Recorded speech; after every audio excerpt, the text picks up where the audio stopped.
So let's read the given question. The question says the bob of a pendulum has mass 1 kg and a charge of q equals to 40 microcoulomb. Length of pendulum L is 0.9 meter. The point of suspension also has a same charge 40 microcoulomb.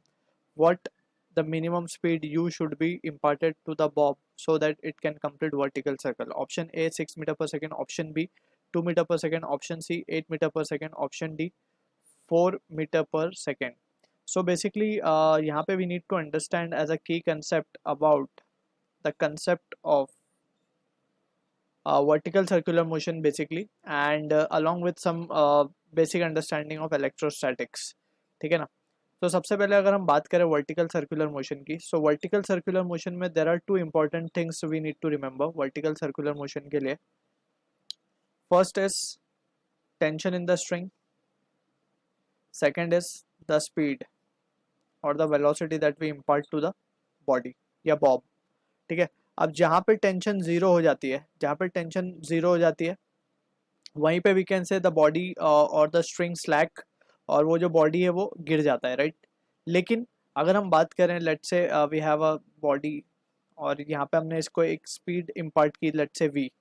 अगर ये v speed से let's say ये पूरा एक circle काट लेता है, तो इन दैट सिचुएशन हम क्या कह सकते हैं कि इसकी tension eight the top most point, this point, हमें पता है दो पोजीशन वर्टिकल सर्कुलर मोशन पे जहाँ पे टेंशन मिनिमम और मैक्सिमम होती है. So at the lowest position tension is maximum, at highest position tension is minimum, right. So यहाँ पे टेंशन की मिनिमम की अगर हम जब बात करते हैं, सो अगर टेंशन यहाँ पे जीरो हो जाती है, ठीक है, एट टॉप मोस्ट पॉइंट अगर टेंशन जीरो हो जाती है, सो और बॉडी को हमने v वेलोसिटी इम्पार्ट की हुई है, so at top most point इसके पास कुछ ना कुछ वेलोसिटी होती है in this direction, so that वो टेंशन को अगेन रीगेन कर लेता है and it completes the circular path. So वो मिनिमम वेलोसिटी हम कितनी देते हैं, that is what the question we need to remember वो ईयर. ठीक है ना? सो यहाँ पे बेसिकली वी कैन से अगर टेंशन मिनिमम हो गई, सो जो वेलोसिटी ऊपर इम्पार्ट होगी that comes out to be under root GL. ठीक, वो कैसे मिल रहा है हमें? सो अगर हम टॉप मोस्ट पॉइंट का फ्री बॉडी डायग्राम बनाए बॉब का, सो उसमें हम देख सकते हैं mass of the body will be acting in the downward direction mg, right. और हम देख सकते हैं कि सेंट्रीफ्यूगल फोर्स की अगर हम बात करें, so it will be mv²/r in the frame of bob we are talking, तो वो अपवर्ड बाहर की तरफ होगा. और also we can say this are the two forces, और टेंशन भी नीचे की तरफ होगा, राइट. टेंशन अवे एक्ट करता है, so we can write tension will be mv²/r minus of mg. और इन दिस सिचुएशन अगर टेंशन जीरो हो जाए, सो हम क्या लिख सकते हैं, v की वैल्यू क्या आ रही है, अंडर रूट GR, या फिर अंडर रूट GL भी हम कह सकते हैं कि length of the string. So this is the velocity, और ये वेलोसिटी से वो आगे बढ़ जाएगा एंड अगेन द टेंशन जो इन द स्ट्रिंग वो again it will B redevelop, क्योंकि इसके पास कुछ वेलोसिटी आ चुकी है यहाँ पे. सो अगेन ये पूरा एक सर्कल अपना कंप्लीट कर लेगा. So this is what the situation about the vertical circular motion we need to remember. ठीक है, अब बात करते हैं ये सिचुएशन की. और अब इलेक्ट्रोस्टैट्स में वी नीड टू अंडरस्टैंड, अगर दो चार्ज सेपरेटेड हैं फाइनाइट डिस्टेंस या फिर कुछ सेपरेशन पे, सो जो फोर्स ऑफ रिपल्शन या अट्रैक्शन होगा it is given by Coulomb's law k q1 q2 by r², just the magnitude we are writing over here. So अब यही दोनों combination we will be using in the given question, right. So in this scenario we can say first of all we will calculate the force. सबसे पहले हम string में tension check करते हैं कि टेंशन कब जीरो होने वाली है, राइट. जैसे हमने यहाँ चेक किया कि टेंशन टॉप मोस्ट पे जीरो होती है, तो यहाँ पे कब जीरो होगी that we need to answer first. So अब हम देख सकते हैं कि यहाँ पे एक तो जहाँ पे स्ट्रिंग टाइड है वहीं पे एक चार्ज रखा हुआ है और एक चार्ज ऑलरेडी नीचे है, तो दोनों के बीच में कुछ ना कुछ फोर्स ऑफ रिपल्शन तो होगा, राइट, क्योंकि दोनों लाइक चार्ज हैं. सो ये फोर्स ऑफ रिपल्शन होगा नीचे की तरफ भी, और जब ये स्ट्रिंग लेट से जब ऊपर भी पहुंचेगी तब भी इसके ऊपर एक फोर्स ऑफ रिपल्शन लग रहा होगा, राइट. अब ये हमेशा ही लग रहा होगा, फोर्स ऑफ रिपल्शन हमेशा होगा इसके अंदर, तो हमेशा स्ट्रिंग क्या होगी, हमेशा स्ट्रिंग टाइट ही रहेगी, यानी कि उसमें कभी टेंशन जीरो नहीं होने वाली. That is what we need to understand over here. So यहाँ पे हम देख सकते हैं कि सबसे पहले फोर्स की वैल्यू हम निकाल लेते हैं.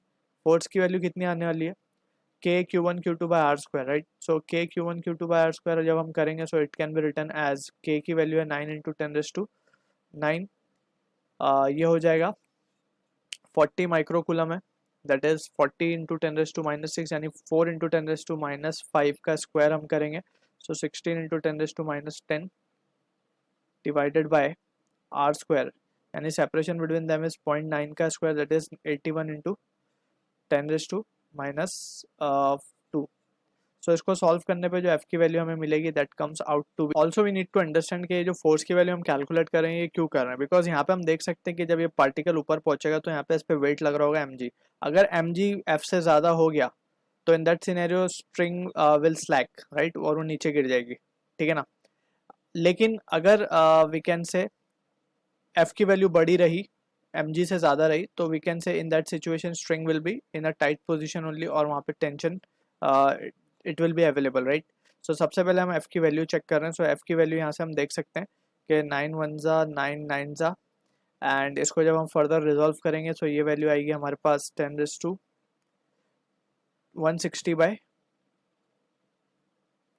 And that is equals 17.7 newton, right. So ये f की वैल्यू, और mg को अगर हम देखें तो mg की वैल्यू कितनी आ रही है, mg तो जस्ट आएगा 1 इंटू 9.8 न्यूटन। सो यानी कि हम देख सकते हैं f is coming out to be greater than mg। So इसका मतलब टेंशन जीरो नहीं होने वाली कहीं पे भी, राइट।